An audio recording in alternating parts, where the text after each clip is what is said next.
When I'm asked that question by different people, I usually answer it by saying it depends on what day of the week it is. Because we have a library for children and they come twice a week.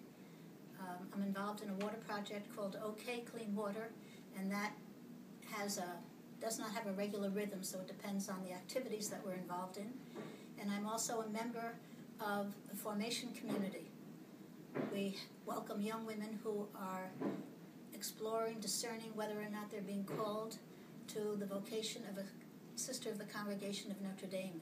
So I work with the young women, and those who come to us who are francophones, they're with us to start learning English, and then they work with us in the ministries that we have.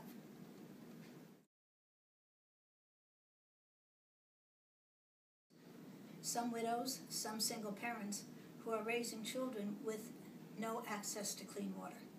Even though there was water available, they could not afford the application fee for the local water authority, and they could not afford the pipes to make the connection to the local water authority. So I worked with Sister Marilyn von Zubin, who was working with widows and single mothers, and I said, Marilyn, your women have the stories. Let's work with them.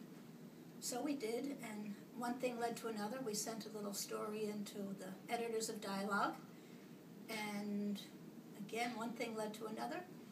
And the sisters in Ottawa, from their mission group, said, can't we do something to help with a few pipes? That's all that was needed.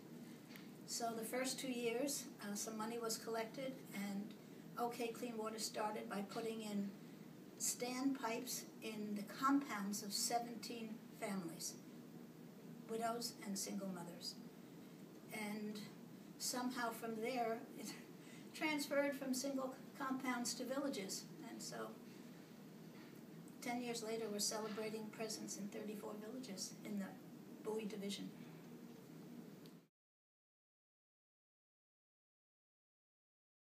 It's an essential distinction, because without clean water, the children are subject to all kinds, well, everyone's subject, but the children are most vulnerable for waterborne diseases.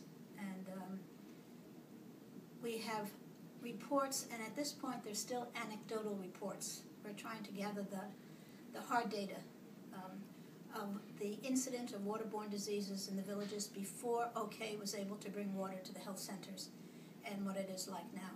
And that was another motivating factor. We went to villages and they had health centers where they were treating people with waterborne diseases, but they didn't have clean water for the patients to take the medication. And they were also birthing centers. And the one health center that we visited, the woman was in labor on the other side of the curtain that separated the office from the labor room. And her husband, who was head of the water committee, was carrying the water up from the stream for the birthing process. So with stories like that, the committee in Ottawa, the sisters said, well, maybe our associates would like to be interested and we can do something more. So the associates, CND associates, got on board, and then the associates said, but look at all the graduates we have here in Ottawa, and they got the graduates involved, and then there was a ripple effect. And we now have many people from different walks of life involved, and we have 2 Cameroonian women on our OK Clean Water Committee in Ottawa, which is really exciting.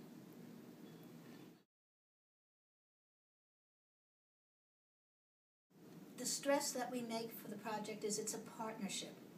It's a partnership between the OK in Ottawa and its supporters, which includes our sisters in Japan and our sisters in the US, and the villagers. The villagers cannot do it without the help of the committee. The committee cannot go over and lay the pipes. So what we try to explain to the villagers, they in turn are teaching the people who have always had water. So we hope that they will not take their water for granted, and they will learn to use water more appropriately. And so we feel that education about the water problem universally is a very key element right now, and we hope that we'll be able to do that through the water project. And we're looking for ways to expand the base for the financial support. So that's why I'm here going to Ottawa today, so I can work with the committee and see what we can do.